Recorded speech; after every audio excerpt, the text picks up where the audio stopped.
Hi hello friends, இது உங்க Arjuna friends study circle. இன்னைக்கு நம்ம என்ன பார்க்க போறோம்னா பேக் டு ஸ்டடி தான் பார்க்க போறோம். ஃபர்ஸ்ட் ஆஃப் ஆல் எல்லாத்துக்கும் ரொம்ப ரொம்ப தேங்க்ஸ். எல்லாரும் என்னோட வீடியோ பார்த்துட்டு நிறைய பேர் விஷ் பண்ணிருந்தீங்க. விஷ் பண்ண எல்லாத்துக்குமே ரொம்ப ரொம்ப நன்றி. உங்களுடைய கமெண்ட்ஸ் எல்லாத்தையுமே நான் வாசிச்சு பார்த்தேன். ஓகேங்களா, எல்லாத்துக்குமே கண்டிப்பா ரிப்ளை பண்றேன். ரிப்ளை பண்ணாம இருந்தா செஞ்சு மன்னிச்சுக்கோங்க. நெக்ஸ்ட் உங்களுடைய கமெண்ட் எல்லாத்தையும் வாசிச்சு நிறைய டவுட் கேட்டிருந்தீங்க. அது எல்லாத்துக்கும் நான் தனியா செப்பரேட்டா ஒரு வீடியோ போடுறேன். இப்போ என்னால போட முடியல, டெய்லி ஆஃபீஸ் போயிட்டு இருக்கிறேன். அதனால சாட்டர்டே சண்டே லீவ் பார்த்து கண்டிப்பா அதுக்கு வீடியோ போட்டுறேன். நெக்ஸ்ட் எல்லாரும் ஜென்ரலா கேட்டது என்ன, பேக் டு ஸ்டடி. ஸோ அதான் அதுவும் டாபிக் என்ன என்ன சொல்ல, ஒவ்வொரு சப்ஜெக்ட் வைஸ் தனித்தனியா போடுங்க அப்படின்னு சொல்லியிருந்தாங்க. அதுவும் எது எது முக்கியமா படிக்கணும் அப்படின்லாம் கேட்டிருந்தீங்க. கண்டிப்பா அதுக்கான வீடியோவா இது இருக்கும். ஓகேங்களா? ஓகே. நெக்ஸ்ட் வீடியோ எண்ணில் நிறைய முக்கியமான விஷயம் நான் சொல்றேன். நான் என்னென்ன சோர்சஸ் நான் படிச்சேன் எல்லாமே நான் சொல்லிடுறேன். ஓகேங்களா? ஸ்கூல் புக்கையும் தாண்டி நான் கொஞ்சம் படிச்சதை, என்னோட எக்ஸ்பீரியன்ஸ், நான் படிச்ச டிகிரி மூலமா நான் எவ்வளவு சப்ஜெக்ட் எனக்கு கவர் ஆச்சுது, அது எல்லாமே நான் சொல்லிடுறேன்.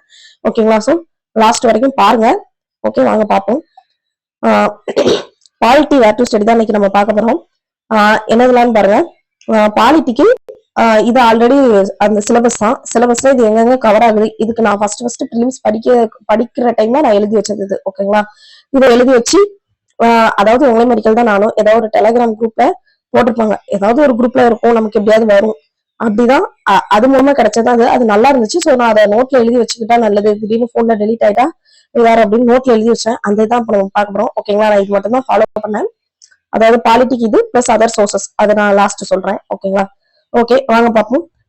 இந்திய அரசியலமைப்பு, அரசியலமைப்பின் முகப்புரை, அதாவது பிரியாம்பிள், அதுக்கப்புறம் முக்கிய கூறுகள், சிறப்பம்சங்கள், நெக்ஸ்ட் குடியுரிமை, fundamental duties, fundamental rights, DPSP, இது எதெல்லாம் எதுல கவர் ஆகுதுன்னு பாத்தீங்கன்னா, இந்திய அரசியலமைப்பு சட்டம் 6th புக்ல செகண்ட் டேம். இது ஒரு ஜஸ்ட் ரீட் மட்டும் பண்ணி விட்டுக்கோங்க.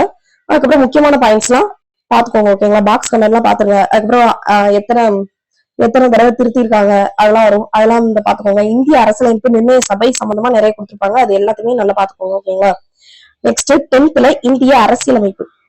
10th இந்திய அரசியலமைப்பு இது அட்ட ஃபுல்லா படிச்சுதான் தீரணும். 12th நீங்க எல்லாத்தையும் படிக்கணும்னு அவசியம் இல்லை. எப்படின்னா நம்ம கான்ஸ்டியூஷனும் ஒவ்வொரு இதுல இருந்து பாரோ பண்ணிருப்போம். இப்போ யூஎஸ்ஏனா பிரியாம்பிள், நெக்ஸ்ட் டிபிஎஸ்பினா நமக்கு என்ன வரும், அயர்லாந்து வரும். இப்படி ஒவ்வொரு கண்ட்ரில இருந்து ஒன்னொன்னு பாரோ பண்ணிருப்போம். ரஷ்யால இருந்து அடிப்படை கடமைகள் வாங்கியிருப்போம். அப்படி அந்த முக்கியமானது ஃபுல்லா அந்த பாக்ஸ்ல கொடுத்துருப்பாங்க. அந்த இதுவுமே அந்த பாக்ஸ் அப்படியே மனப்பாடம் பண்ணிருக்கோம். ஓகேங்களா? அதுக்கப்புறம் 1935 இந்திய அரசு சட்டத்துல இருந்தெல்லாம் கொஞ்சம் இது பண்ணிருப்பாங்க. அதுக்கெல்லாம் ஷார்ட்கட் வச்சு படிச்சுக்கோங்க. ஓகேங்களா? அது படிச்சுக்கிட்டா போதுமானது. நெக்ஸ்ட் மத்த எல்லாம் படிக்கணும்னா இந்திய அரசியல் நிர்ணய சபை, இந்த 10th உள்ள அதே கண்டென்ட் அதுலயே திருப்பி வரும். ஓகேங்களா? அதுக்கப்புறம் பாக்ஸ் ஐட்டம் அதெல்லாம் படிச்சிருங்க. ஓகேங்களா? நெக்ஸ்ட் பாருங்க, ஒன்றிய நிர்வாகம், ஒன்றிய நாடாளுமன்றம், மாநில நிர்வாகம், அதாவது நாடாளுமன்றம், சட்டமன்றம், அதெல்லாம் எந்த படத்துல கவர் ஆகுதுன்னு பாருங்கன்னா 10th புக்ல மத்திய அரசு அந்த படத்துல கவர் ஆகுது. நெக்ஸ்ட் 7th செகண்ட் டேர்ம்ல மாநில அரசு. ஓகேங்களா? இந்த இதை நல்லா படிச்சிருங்க. இதெல்லாம் ரொம்ப முக்கியம். ஃபுல் நம்ம படிச்சே தீரணும். 10th செகண்ட் லெசன் மத்திய அரசு. அதுக்கப்புறம் 7th செகண்ட் லெசன் மாநில அரசு. இது நீங்க படிச்சுட்டாலே இது உங்களுக்கு ரொம்ப அப்படியே சும்மா ஜஸ்ட் லைக் தட் ரீட் பண்ணிட்டு போற மாதிரி தான் இருக்கும். எல்லாம் ஒண்ணு போலதான் இருக்கும். இந்த மாநில அரசு எவ்வாறு செயல்படுகிறது, இதுவும் எல்லாம் ஒண்ணு போலதான் இருக்கும். இதுல இருந்து ஜஸ்ட் ரீட் பண்ணி விடுற மாதிரி தான் இருக்கும். இதையும் இத மத்திய அரசு, மாநில அரசு, ஆட்சித்துறை, சட்டமன்றம், இந்த 4 படத்தையும் படிச்சுட்டு நீங்க 7th 8th பாத்தீங்கன்னா இது இவ்வளவுதானா அப்படின்ட்டு இருக்கும். ஓகேங்களா? இதெல்லாம் சும்மா ரீட் பண்ற மாதிரி. ஏன்னா இது எல்லாமே தான் 4மே திருப்பி மாத்தி வந்துட்டே இருக்கும். திருப்பி இப்போ சொல்ற புரியும்னு நினைக்கிறேன். இந்த இதுல உள்ளதான் திருப்பி எல்லா படத்துலயுமே இருக்கும். சோ அப்படி நீங்க படிச்சுட்டா போதும். ஆனா மத்திய அரசு, மாநில அரசு, ஆட்சித்துறை, சட்டமன்றம் எல்லாமே கம்ப்ளீட்டா படிக்கணும். ஓகேங்களா? கம்ப்ளீட்டா படிக்கணும். எல்லாமே இம்பார்ட்டன்ட் பாயிண்ட்ஸ் இருக்குது. சபாநாயகர் டியூட்டிஸ் என்ன, சபாநாயகரை பத்தின ஆர்டிகல்ஸ், அவங்களுடைய கடமைகள், அவங்களுக்கு என்னென்ன அதிகாரம், அதெல்லாம் நம்ம எதுல சொல்லியிருப்பாங்கன்னா சட்டமன்றம் அந்த பாடத்துல நல்ல தெளிவா சொல்லியிருப்பாங்க. ஓகேங்களா? மத்திய அரசு, சட்டமன்றம், ஆட்சித்துறை, நெக்ஸ்ட் 10th மாநில அரசு, இதெல்லாம் ரொம்ப ரொம்ப முக்கிய பாடம். இந்த பாடத்தை மட்டும் ஸ்கிப் பண்ணிடவே கூடாது. ஓகேங்களா? நீங்க எந்த படம் படிக்கீங்களோ இல்லையோ இந்த படம் கம்பல்சரி படிச்சே தீரணும். நெக்ஸ்ட் இந்தியாவில் நிர்வாக அமைப்பு, இது படிச்சுக்கோங்க. இந்தியாவில் நிர்வாக அமைப்பு இது முக்கியம்தான். நெக்ஸ்ட் கூட்டாட்சியின் அடிப்படை தன்மைகள், இது ரொம்ப ரொம்ப முக்கியம். ஓகேங்களா? 12th இதெல்லாம் கட்டாயம் படிச்சுக்கிறோம் அப்படிங்கிற லெசன்ஸ். 12th 5வது லெசன் இந்தியாவில் கூட்டாட்சி, இது நல்லா படிச்சுக்கணும். ஏன்னா சென்ட்ரல் ஸ்டேட் ரிலேஷன்ஷிப்ஸ் ஃபுல்லுமே இதுலதான் இருக்கும். ராஜமன்னார் கமிட்டி, சர்க்காரியா கமிட்டி, எப்பப்போ அமைச்சாங்க, என்னென்ன ரெக்கமெண்டேஷன்ஸ், அதெல்லாம் நம்ம தெளிவா படிச்சுக்கணும். இந்தியாவில் கூட்டாட்சி. இதுமே நான் ஒரு மைண்ட் மேப் மெத்தட்ல ஒரு வீடியோ வரைக்கும் போட்டிருப்பேன். உங்களுக்கு சும்மா ரிவிஷன் பர்பஸ்ல வேணா அதை பாத்துக்கோங்க. ஓகேங்களா? ஃபர்ஸ்ட் படிக்கிற வரைக்கும் இருந்தா கூட பாருங்க, சும்மா அவுட்லைன் வரைக்கும் கொடுத்துருப்பேன். ஓகேங்களா? நான் ரொம்ப நல்ல படம், இன்ட்ரெஸ்டிங்கா போகும் படிக்கிறதுக்கு. சோ இது படிங்க. ஒவ்வொரு கமிட்டி அவங்களோட ரெக்கமெண்டேஷன் அதுதான் இருக்கும். நெக்ஸ்ட் ஆளுநர், ஒவ்வொரு கமிட்டி என்னென்ன சஜஷன் சொன்னாங்க ஆளுநரை பத்தி, அதுக்கப்புறம் ஆல் இந்தியா சர்வீசஸ், அதெல்லாம் முக்கியமான ஆர்டிகல்ஸ் எல்லாம் வரும் இந்த படத்துல. என்ன ஆல் இந்தியா சர்வீசஸ் பத்தின ஆர்டிகல், அதுக்கப்புறம் ஸ்டேட் கவர்மெண்ட்டுக்கு, அதாவது மாநிலங்களவைக்கு எவ்வளவு பவர் இருக்குது ஸ்டேட் மேல, அந்த இதெல்லாம் இருக்கும். நல்லா படிச்சுக்கோங்க இந்த இது. நெக்ஸ்ட் உள்ளாட்சி அமைப்பு, பஞ்சாயத்து ராஜ். இதுக்கு கீழே இதெல்லாம் கவர் ஆகுதுன்னு பார்ப்போம். ஓகே, உள்ளாட்சி அமைப்பு, பஞ்சாயத்து ராஜ். இதுல வந்து என்ன, 6th புக்ல 3rd term உள்ளாட்சி அமைப்பு அந்த லெசன். நெக்ஸ்ட் 9th ஸ்டாண்டர்ட்ல உள்ளாட்சி அமைப்பு. நீங்க இது ரெண்டுத்துமே நல்லா படிச்சுக்கோங்க. நெக்ஸ்ட் 11th இதை ஜஸ்ட் லைக் தட் ஒரு ரீட் மெடிக்கல் பண்ணிக்கோங்க. ஓகேங்களா? ஏன்னா 11th உள்ள உள்ளாட்சி அரசாங்கம் கொஞ்சம் குழப்பம். 11th 12th லெசனா இருக்கு. ஓகேங்களா? நெக்ஸ்ட் பாருங்க, தேர்தல். தேர்தல் என்னன்னு பாத்தீங்கன்னா 7th கவர் ஆகுது. 7th புக்ல 1st termல 2வது படம் அரசியல் கட்சிகள். இதுவும் நல்லா படிச்சுக்கோங்க. ஏன்னா இது ரெண்டும் கொஞ்சம் என்ன சொல்ல, இதுல இல்லாத இதுல இருக்கும். சோ 7th நல்லா படிச்சுக்கோங்க, 9th நல்லா படிச்சுக்கோங்க. தேர்தல், அரசியல் கட்சிகள், அழுத்த குழுக்கள். தேர்தல், அரசியல் கட்சிகள் மற்றும் அழுத்த குழுக்கள், இதெல்லாம் பாத்துக்கோங்க. 2வது லெசன் 9th 2வது லெசன்.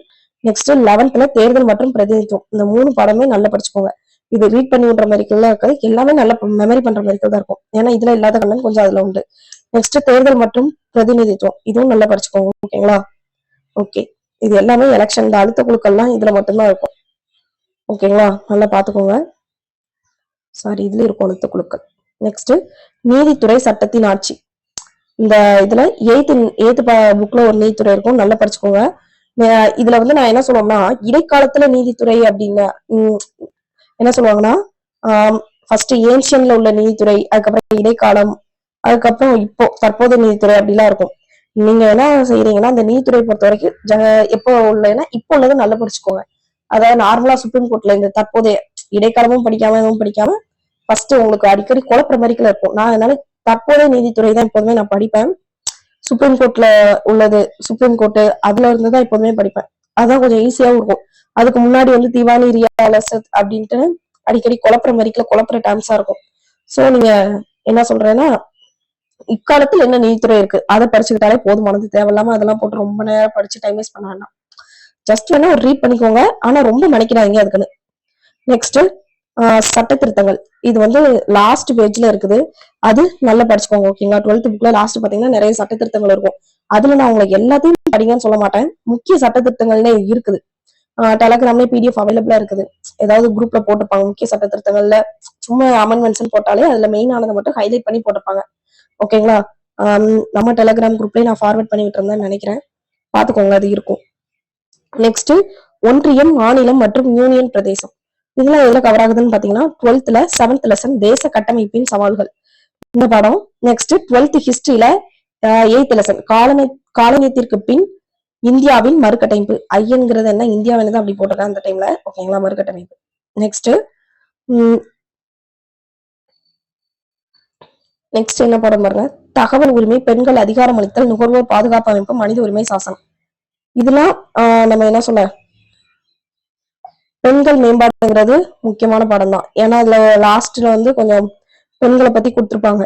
எப்படின்னா அந்த பெண்கள் என்னென்ன இது, அதுல ஃபர்ஸ்ட் அந்த புக் இருந்தா கரெக்டா சொல்லிடலாம். ஓகே, அந்த பெண்கள் முதன்மை பெண்மணிகள் பாத்துக்கிடுங்க. ஓகேங்களா? ஃபர்ஸ்ட் முதல் பெண் பிரதமர், முதல் பெண் பாதுகாப்பு அமைச்சர், முதல் பெண் நிதி அமைச்சர், எல்லாம் முதன்மை பெண்மணிகள்னு கொடுத்துருப்பாங்க. அதையெல்லாம் நல்லா படிச்சுக்கோங்க. உலக அளவுலன்னு சொல்லி கொடுத்துருப்பாங்க, அதெல்லாம் நல்லா பாத்துக்கோங்க. அதுக்கு முன்னாடி ஃபர்ஸ்ட் கொஞ்சம் கொஞ்சம் கொஞ்சம் ஐநா சபையில இப்படி ஒவ்வொரு இதுலயா இருக்கும், அதெல்லாம் கொஞ்சம் என்ன சொல்ல ரீட் பண்ணி விட்டுக்கோங்க. அதுக்கப்புறம் இதுல ஒரு பாக்ஸ் கண்டென்ட் இருக்கும், பெண்கள் மேம்பாடு படத்துல பாக்ஸ் கண்டென்ட், அது நல்லா படிச்சுக்கோங்க. ஓகேங்களா? அதுல ஒவ்வொரு அறிஞர்கள் வந்து கோட்ஸ் மாதிரிகள் சொல்லியிருப்பாங்க, அதெல்லாம் பாத்துக்கோங்க. நெக்ஸ்ட் சந்தை மற்றும் நுகர்வோர் பாதுகாப்பு. இது 7th 3rd termல 2nd லெசன். இதுல நீங்க சந்தை படிக்க வேண்டாம், நுகர்வோர்ல இருந்து நீங்க படிக்க ஆரம்பிச்சாலே போதும். ஓகேங்களா? நெக்ஸ்ட் 8th படத்தை பாத்தீங்கன்னா மனித உரிமைகளும் ஐக்கிய நாடுகள் சபையும், இது பாத்துக்கோங்க. நெக்ஸ்ட் 9th மனித உரிமைகள், இந்த 2 படம் பாத்துக்கோங்க. ஏன்னா இந்த இதெல்லாம் வேற எதுலயுமே கவர் ஆயிருக்காது. நெக்ஸ்ட் பாத்தீங்கன்னா இதரவை, இது என்ன சொல்ற, அதர்ஸ்ல வருது. 6th பன்முகத்தன்மையினை அறிதல். இதெல்லாம் உங்களுக்கு ஈஸியா தான் இருக்கும். 1 மணி நேரத்திலேயே படிச்சு முடிச்சுட்டு போயிடலாம். நெக்ஸ்ட் செகண்ட் இதுலயுமே எல்லாம் படிக்காம பாக்ஸ் கண்டென்ட் சும்மா ரீட் பண்ணி விட்டா என்ன மெமரி ஆகிற மெடிக்கல் தான் இருக்கும். பன்முகத்தன்மை அறிதல் படம். தேசிய சின்னங்களும் அதான். தேசிய சின்னங்கள்ல நீங்க அவங்க ஒவ்வொரு இடத்துக்கு என்னது ஃபாரஸ்ட்டுக்கு ஜூக்குள்ள போற மெடிக்கல் இருக்கும். அதுல நீங்க தேசிய சின்னங்கள் லாஸ்ட் மொத்தமா கொடுத்துருப்பாங்க. எந்தெந்த வருஷம் அக்செப்ட் பண்ணிக்கிட்டோம் அதுக்கப்புறத்துல இருந்தது நீங்க படிச்சாலே போதும். டைரக்டா எந்தெந்த வருஷம் தேசிய சின்னங்களை அக்செப்ட் பண்ணிக்கிட்டோம் அப்படின்ட்டு இருக்கும். அதுக்கப்புறம் முக்கியமானது அந்த பெரிய பாக்ஸ் எந்தெந்த வருஷம் எது எது ஆலமரம் மாம்பழம் எல்லாம் எந்தெந்த வருஷம் அக்செப்ட் பண்ணிட்டாங்க. நெக்ஸ்ட் குடியரசு தினம் சுதந்திர தினம் அதெல்லாம் கொடுத்துருப்பாங்க. அது ஃபுல்லா நீங்க நல்லா படிச்சுக்கோங்க. ஃபர்ஸ்ட் ஒரு 2 பேஜுக்கு அதே தான் இருக்கும். மித்த எல்லாம் ரொம்ப இம்பார்ட்டன்ட் நல்லா படிச்சுக்கோங்க. ஓகேங்களா? ஒரு வாட்டி மெயின்ஸ்ல என்ன தேசிய சின்னங்களை பத்தி எழுதுங்கன்னு மொத்தமாவே கொடுத்துருந்தாங்க. ஸோ நல்லா படிச்சுக்கோங்க தேசிய சின்னங்கள். நெக்ஸ்ட் சமத்துவம் பெறுதல். இந்த படமும் ஜஸ்ட் ரீட் பண்ணி விடுற மெடிக்கல் தான் இருக்கும். இந்த பன்முகத்தன்மை சமத்துவம் பெறுதல் இதெல்லாம் என்ன லேட்டின் வேர்டு கிரேக் வேர்டு அதெல்லாம் கொடுத்துருப்பாங்க. அதெல்லாம் நல்லா பாத்துக்கோங்க. ஏன்னா இப்ப என்ன பண்றாங்கன்னா கூட்டுல கொடுத்து இது இந்த வார்த்தை வந்து இந்த மொழியில இருந்து இருக்கு அப்படின்னு சொல்லி கேக்குறாங்க. அதனால அதை பாத்துக்கோங்க. நெக்ஸ்ட் 7th சமத்துவம் படம். நெக்ஸ்ட் 8th சமயச்சார்பின்மை புரிந்து கொள்ளுதல். குடிமையும் குடிமக்களும். 6th தேர்ட் லெசன் மக்களாட்சி. தேர்ட் டேர்ம்ல ஃபர்ஸ்ட் லெசன் மக்களாட்சி. நெக்ஸ்ட் பாதுகாப்பு மற்றும் வெளியுறவு கொள்கை. இதெல்லாம் ஜஸ்ட் ரீட் பண்ணிக்கோங்க. 9th ஃபர்ஸ்ட் லெசன் அரசாங்க அமைப்பு மற்றும் மக்களாட்சி. 10th 4th லெசன் இந்தியாவின் வெளியுறவு கொள்கை. 10th 5th லெசன் இந்தியாவின் சர்வதேச உறவுகள். இதெல்லாம் நல்லா பாத்துக்கோங்க. ஓகேங்களா? ஓகே. இதையும் தாண்டி இதோட பாலிட்டி முடியுது. ஓகேங்களா? இதையும் தாண்டி நான் பாலிட்டிக்கு என்னென்ன இதெல்லாம் படிச்சேன்னு நான் சொல்லிடுறேன். இது ஃபுல்லா ஸ்கூல் புக்ஸ் எல்லாம் இது எல்லாமே நான் நல்லா தரவா படிச்சது. ஏன்னா நான் அந்த இது வீடியோல சொன்னேன்னா என்னன்னு தெரியல. நான் வந்து ஃபர்ஸ்ட் யூபிஎஸ்சிக்கு தான் ப்ரிப்பேர் பண்ணேன். நான் எடுத்த டிகிரியும் அது ரிலேட்டட் தான். மதுரை காமராஜ் யூனிவர்சிட்டியில பிஜி பண்ணேன். யூஜி நான் வந்து பிஎஸ்சி மேக்ஸ், பிஜி வந்து என்ன MA administrative studies syllabus based on UPSC prelims and TNPSC group 1 இருக்கும். ஓகேங்களா? அந்த டிகிரி தான் படிச்சேன். அந்த டிகிரி படிக்கும் போதே படிக்க ஃபுல்லுமே யூபிஎஸ்சிக்கு தான் புக்ஸ் வாங்கி படிப்போம். ஸ்பெக்ட்ரம், லட்சுமிகாந்த் அப்படி புக்ஸ், அதுல உள்ள நோட்ஸ் அதெல்லாம் நிறைய இது ஃபாலோ பண்ணியிருக்கேன். ஓகேங்களா? இதெல்லாம் எனக்கு என்ன சொல்ல நான் அந்த டிகிரி படிக்கும்போது படிச்சதாதான் எனக்கு பாடமே. செமஸ்டரே நான் அங்கதான் அப்படிதான் நாங்க எழுதுவோம். ஓகேங்களா? ஆனா எனக்கு வந்து இங்கிலீஷ் வந்து கொஞ்சம் ஃப்ளூயண்டா வரல. ஆனா எழுதிடுவேன், நல்லது வாங்கிடுவேன். ஆனா என்ன யூபிஎஸ்சில உள்ள இங்கிலீஷ் அளவுக்கு என்னோடது இது இல்ல. சோ அதனால நான் என்ன பண்ணேன்னா கரெக்டா அந்த டைம்ல வர ஆனுவல் பிளானர் வேற, அதாவது நமக்கு ஒரு செல்ஃப் கான்பிடன்ஸ்னு ஒண்ணு இருக்கும். அது வந்து யூபிஎஸ்சி பொறுத்த மட்டும் எனக்கு வந்து ரொம்ப கம்மியாயிடுச்சு.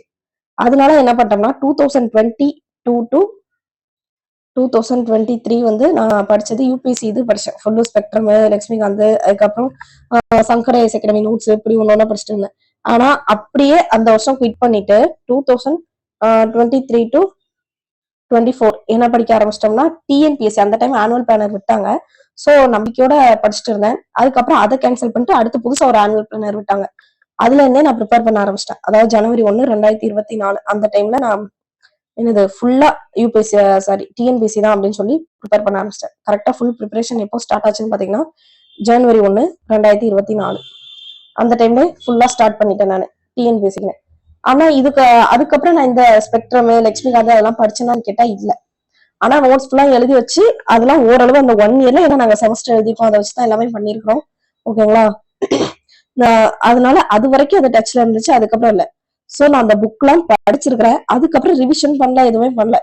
ஏன்னா அது செமஸ்டரோட முடிஞ்சு போச்சு. அதனால எனக்கு அந்த இது ஓரளவு தெரியும். சோ நான் ஸ்கூல் புக்ஸ் மட்டும்தான் படிச்சேன். எல்லாரும் அவுட் சோர்ஸ் சொல்லுங்கன்னா அந்த இது நான் படிச்சது. அதுக்கப்புறம் நான் ஒன்லி ஸ்கூல் புக்ஸ் மட்டும் தான் படிச்சிருக்கேன். நெக்ஸ்ட் இதையும் தாண்டி கான்ஸ்டிடியூஷன் பாடிஸ், நான் கான்ஸ்டிடியூஷன் பாடிஸ் எல்லாம் நமக்கு வரும். அது எல்லாம் என்னன்னா இதே மாதிரி யூடியூப் சேனல் நிறைய பேர் போட்டிருப்பாங்க. அதுல உள்ளது பார்ப்பேன். டெலிகிராம் குரூப்ல நிறைய நோட்ஸ் வரும். ஒவ்வொரு குரூப்ல எல்லா குரூப்லயுமே நான் இருப்பேன். எல்லா குரூப்பே இருக்காது, எல்லா குரூப்லயுமே இருப்பேன். அதுல கான்ஸ்டிடியூஷன் பாடிஸ், நான் கான்ஸ்டிடியூஷன் பாடிஸ்லாம் ஹேண்ட் ரிட்டன் நோட்ஸாவே எனக்கு கிடைச்சிருக்கு. அதை வச்சுதான் நான் படிச்சிருக்கு. நம்ம சேனல்ல ஒரு வீடியோ கூட போட்டிருக்கேன். ஓகேங்களா? சோ இவ்வளவுதான் நான் பாலிட்டியை பொறுத்த வரைக்கும் என்னுடைய சோர்சஸ். ஓகேங்களா? நெக்ஸ்ட் குரூப் டி மெயின்ஸுக்கு பாலிட்டி கேட்டிருந்தாங்க. குரூப் டி மெயின்ஸுக்கு நான் படிச்ச பாலிட்டி என்னன்னா இதே பாலிட்டி புக் தான், இதே ஸ்கூல் புக்ஸ் தான். பிளஸ் பாலிட்டியில என்னன்னா யூடியூப் வீடியோஸ் அப்படியே லட்சுமிகாந்த் இதை இது பண்ணி தமிழ்ல போட்டிருக்காங்க. நம்ம எல்லாத்துக்கும் தெரிஞ்ச கனிமுருகன் சார் வீடியோ தான் நான் ஃபுல் அண்ட் ஃபுல் பார்த்து ஃபுல்லா ஒரு நோட் முழுக்க எழுதி நோட்ஸ் எடுத்து வச்சிருந்தேன். அதுதான் ஃபுல்லா நான் பார்த்தேன். ஓகேங்களா. அது ஃபுல்லா நான் படிச்சுட்டு நெக்ஸ்ட் ஆல்ரெடி அங்க யூபிஎஸ்சி ப்ரிப்பரேஷன்ல கொஞ்சம் லட்சுமிகாந்த் புக் இருந்துச்சு. லட்சுமிகாந்த் புக் படிச்சது. நெக்ஸ்ட் டிஸ்ட்ரிக்ட் அட்மினிஸ்ட்ரேஷன் தான் நான் புதுசா படிச்சேன் ஏன்னா குரூப் ஏ மெயின்ஸுக்கு. அது படிச்சுட்டு நெக்ஸ்ட் இன்னும் நிறைய நோட்ஸ் நமக்கு அவுட் சோர்ஸா நிறைய கிடைக்கும். மத்தவங்க வச்சிருப்பாங்க, ஃப்ரெண்ட்ஸ்ட ஓசியில வாங்கியிருப்போம். எல்லாமே வாங்கி அந்த டெஸ்ட் பச்சுக்கு ஏத்த டைம் ஃப்ரெண்ட்ஸ்ட ஓசியில வாங்கி நம்ம பாட்டில் படிச்சிருவோம். ஓகேங்களா. இதான் என்னுடைய பாலிட்டி பொறுத்த வரைக்கும் அவுட் சோர்ஸ். இதுதான் உண்மைக்கும் பைகாட்டாக சொன்னவங்களதான் நான் படிச்சேன். ஓகேங்களா. பிளஸ் நம்ம இதெல்லாம் படிச்சதை வச்சு ஒரு நாலேஜ்னு இருக்கும், அதுவும் நமக்கு அங்க அப்ளிகபிள் ஆகும். அதோட ரொம்ப ரொம்ப முக்கியமான விஷயம் நான் சொல்ல மறந்த விஷயம் என்னன்னா ப்ரீவியஸ் இயர் கொஸ்டின். நான் ப்ரீவியஸ் இயர் கொஸ்டினே அவ்வளவு பார்த்திருப்பேன். பாலிட்டிக்கே ஒரு 2000 பக்கம் கிட்ட பார்த்திருப்பேன். திருப்பி ஒரு மொத்த பிடிஎஃபா இருந்துச்சு, ஒரு 1000 பக்கம் கிட்ட இருக்கும், 1200 கிட்ட. அவ்வளோ பிடிஎஃப், அவ்வளோ கொஸ்டின்ஸ் பார்த்துப்பேன் ஃபர்ஸ்ட். ஓகேங்களா. அவ்வளவு கொஸ்டின்ஸ், நிறைய கொஸ்டின்ஸ் ப்ரீவியஸ் இயர் கொஸ்டின் நான் நிறைய பார்த்திருக்கேன். அது உண்மைக்குமே நிறைய ஹெல்ப்ஃபுல்லா இருந்திருக்கு. ஓகேங்களா. நெக்ஸ்ட் ஏஎம்பிஎல்லுமே ப்ரீவியஸ் இயர் கொஸ்டின் சீரீஸ் எல்லாம் போட்டாங்க. எல்லாமே நான் பார்த்திருக்கேன். ப்ரீவியஸ் இயர் கொஸ்டின் வந்து ஒரு முக்கியமான இதுன்னு சொல்லலாம் நம்ம இதுக்கு. ஏன்னா அவன் அந்தந்த பேட்டர்ன்ல தான் திருப்பி திருப்பி கேட்பான். சோ நீங்க ப்ரீவியஸ் இயர் கொஸ்டின் நல்லா பாத்துக்கோங்க. இப்போ பிகினர்ஸ்க்கு நான் என்ன சொல்றேன்னா ஃபர்ஸ்ட் சிலபஸை தெரிஞ்சுக்கோங்க. சிலபஸை பார்த்துட்டு ப்ரீவியஸ் இயர் கொஸ்டின் அந்த டாபிக் வைஸ்னே இருக்குது, அதையும் ஒரு கோ த்ரூ பண்ணுங்க.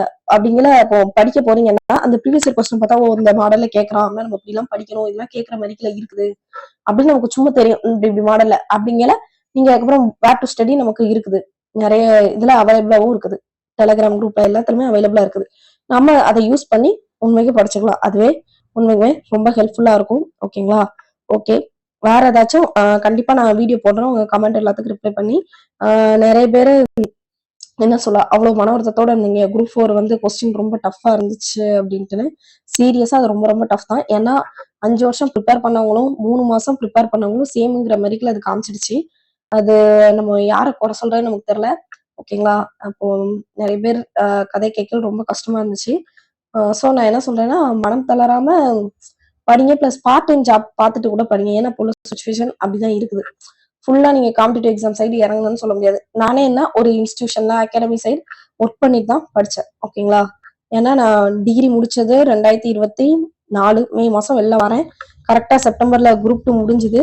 ஏன்னா கண்டினியூஸா ஜூன் 9 குரூப் 4, ஜூலை 13 குரூப் 1, செப்டம்பர்ல குரூப் 2 நடந்துச்சு. கரெக்டா குரூப் 2 முடிஞ்சு 1 மந்த் நான் வீட்டுல சும்மா இருந்திருப்பேன். நெக்ஸ்ட் அடுத்த மந்தே ஜாப் ஒரு இன்ஸ்டிடியூஷன்ல ஒர்க்ல ஜாயின் பண்ணிட்டேன். ஒர்க்ல ஜாயின் பண்ணதுனால கரெக்டா இந்த மந்த், ஆமா நவம்பர் மந்த்லாம், நவம்பர் 6 கரெக்டா ஒர்க்ல ஜாயின் பண்ணி அதுக்கப்புறம் ரிசல்ட் வந்து அதுல இருந்துகிட்டே தான் நான் படிச்சேன். ஓகேங்களா.